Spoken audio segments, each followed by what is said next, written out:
There's nothing wrong with you, I promise. You're loved, you're seen. How people see you may not be who you really are. Yeah, I took what other people were saying about me and believed it for myself. You have to figure out who you are so nobody can tell you anything about yourself. I feel like the most reserved people are the most creative, if you ask me.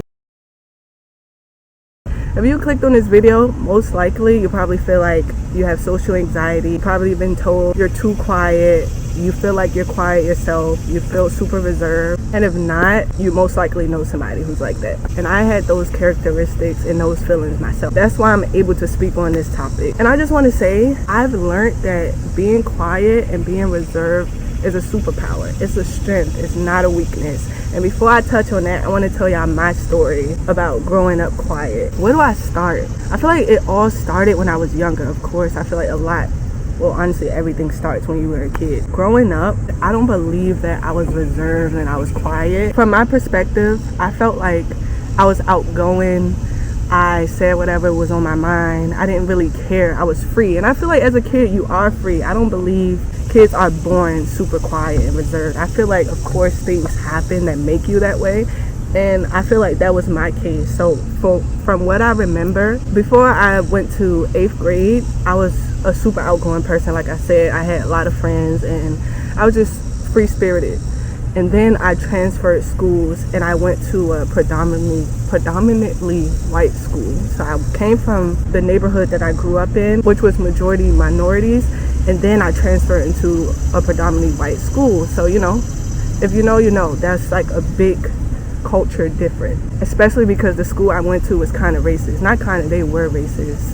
That's a different story. So I feel like that's where it all started for me. I felt like I didn't fit in. I couldn't really make friends. I didn't really see people like me. And then when I did meet people with the same skin complexion, it was like, I would say they was kind of basically whitewashed. So they still wasn't what I grew up around. Basically, I had to figure out a way to fit in, but I still wasn't comfortable. So I feel like that's where it all started for me. As time went on, I just became more and more quiet. Like, people would say things. I would hear like racist things, not directly to me, but you know, you just hear things around you. And I was already uncomfortable in the environment because it wasn't what I was used to. I feel like I just felt like I was getting smaller and smaller in that environment. I basically became super quiet, super reserved. The friends that I did make, like I said, I still wasn't fully comfortable around them because they wasn't what I was used to, but I was trying to make it work. When I did start being myself around those friends, I would get called ghetto or hood, and it made me even more uncomfortable to show my personality, to show who I really was. And I went through that from 8th grade to 10th grade. So I feel like those 3 years is what really molded me into being the quiet kid. After that 10th grade year, I transferred to a different school, and I feel like that also played a part. Basically, throughout high school, I kept switching schools, so I was never able to connect with people and meet the people that I needed to meet that made me feel comfortable, if that makes sense.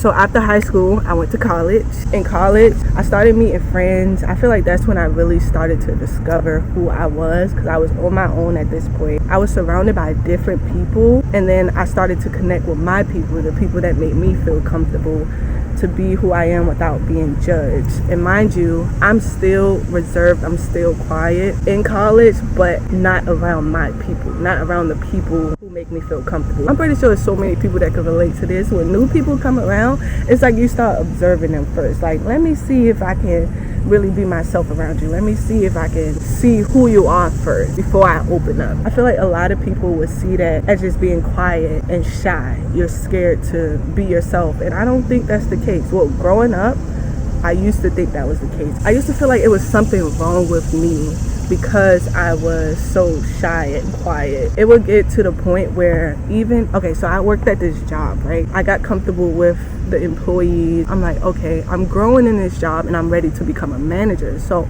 I'm comfortable enough to tell, co-workers.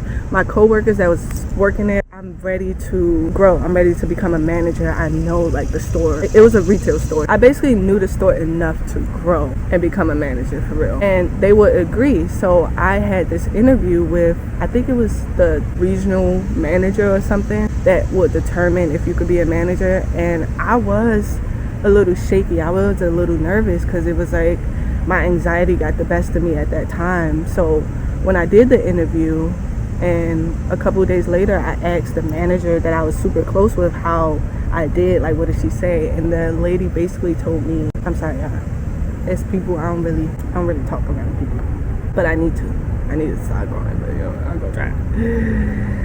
Yeah, I feel like my mind gets, oh, they left. Anyways, I asked the manager, what did the regional manager say about me? She basically told the manager that I was too timid to be a manager, and I was just like, oh my gosh. And I let that get the best of me. So I started taking the words that people were saying about me and placing them on me. I started to believe what people were saying, because I would say my self-esteem was low. I didn't have any confidence. I didn't even truly know myself and who I was. So I was just taking other people's opinions on me and making it my own. I knew I was capable of being a manager. I knew that I could do it. I believed in myself. But once she told me that, it was like I kind of shrunk. I was like, what? This is how people view me? That's not how I feel about myself. But I guess it's true, because they're saying these things. Whole time it wasn't true, but I didn't have that confidence to truly believe what I was saying over what somebody else was saying. I ended up not getting the manager position because of that. I didn't fight for it. Honestly, I think a couple of weeks later, they had me doing manager things and wasn't giving me the salary for being a manager. They would like up my pay $1, but that still wasn't manager pay. So I decided to quit, and I didn't fight for it. I was just like, whatever. I say that story to say I didn't believe in myself. Like I said, I took what other people were saying about me and believed it for myself. I let people determine who I was. And if somebody's doing that right now, please just stop. I know it's not easy, but I feel like this is why I'm making a video, to let you all know that how people see you may not be who you really are. You have to figure out who you are, so nobody can tell you anything about yourself. Like I said, I'll get to that eventually at the end of the video. But back to the story. I quit that job. I was still in college at the time, and I was still discovering myself. I was still that quiet person. Like in class, I would just do my work. When it was time for me to present projects or something by myself, I would have a lot of anxiety. Like it was so bad. Looking back on it, I can still feel those feelings that I had throughout college. I still was that shy person, believing what people were saying about me and feeling like being shy and being quiet was a weakness, and I just took on all of the labels that people were putting onto me. So as I graduate college, in the real world now, going on hikes, spending time with myself, reading books, basically figuring out who each is. That's when I started to let go of all the labels that people were putting onto me, and finally knowing who I am and embracing who I am. Mind you, this is me today, and I'm not going to say I'm 100% there where I'm super confident in who I am. I'm still learning. I'm still growing. This is just my journey of it. So right now, I discovered that being reserved and being quiet is a superpower. The fact that you can sit in a room, observe different people and their behaviors, and spot different things. People who are outgoing, mind you, being outgoing is a superpower too. Honestly, everybody has their own superpower, but the people who are outgoing, they can miss things that people who are reserved and quiet don't miss. I feel like that's my case, and that's what I realized for me, because I do have a girlfriend who I love so much. Like, that's my baby.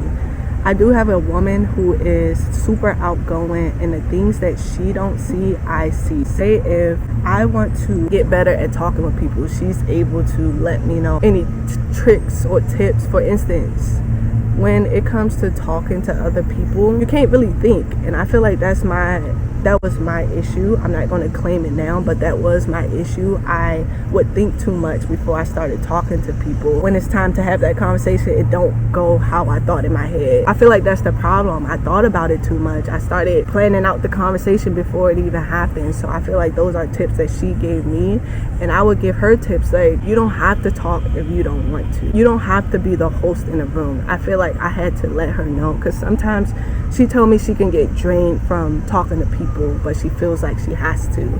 And I would let her know that, baby, no, it's okay. Like, it's okay to let people take over the conversation. So I say that to say, y'all see how we balance each other out, and y'all see how mine is a gift and hers is a gift. Both of them is just a superpower. I hope this story is not all over the place, because I'm learning to become a great storyteller, but I know I can be repetitive, but I'm learning. I made this video to show people that believe they're quiet, that believe they're reserved, that believe they have social anxiety or any type of anxiety, that they're not alone. and there's a way to overcome it. Like this label doesn't have to stay on you forever, and there's nothing wrong with you. I promise. You're loved, you're seen. There are people out there who will love you. Like my girlfriend, for example, she loves me so much. For example, when I go into stores, I would ask her to come with me because I would get overwhelmed when it's a lot of people around, and she'll be that person that I can lean on and rely on, and she doesn't make me feel small about it. So just know there is somebody out there who will love you for you and help you through it, but also don't rely on them as a crutch. Figure out a way to get through it by yourself as well. It might be scary because it's scary for me sometimes, but just know it's worth it. Oh, I thought I wasn't recording. I was so scared. Just know you're not on a journey alone. That's why I'm making these videos, to document my journey as someone who's overcoming social anxiety, being the quiet person, having the fear of being seen, and having the fear of talking to people, y'all. Because I be like I say, I don't know what y'all saw back there, if y'all saw anything, but I heard something. That's the thing about being in the woods. It's so peaceful, like I said in my last video. But anyways, what was I saying? I don't remember. Oh, like talking to people. I think I was talking about how I can be afraid to talk to people sometimes. Oh, let me let the airplane go.